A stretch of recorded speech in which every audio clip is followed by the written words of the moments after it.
in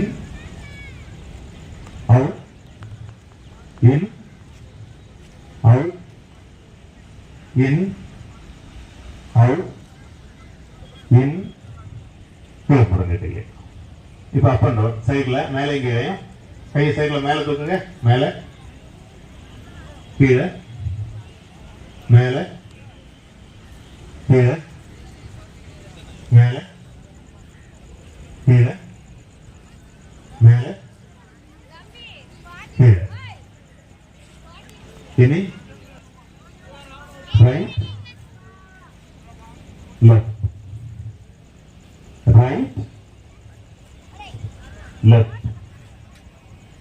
right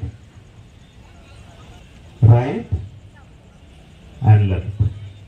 சென்டர்ல வாங்க, கை கீழே விடுங்க. இனி ஒரு சைடு ஸ்ட்ரெச், ஒரு 3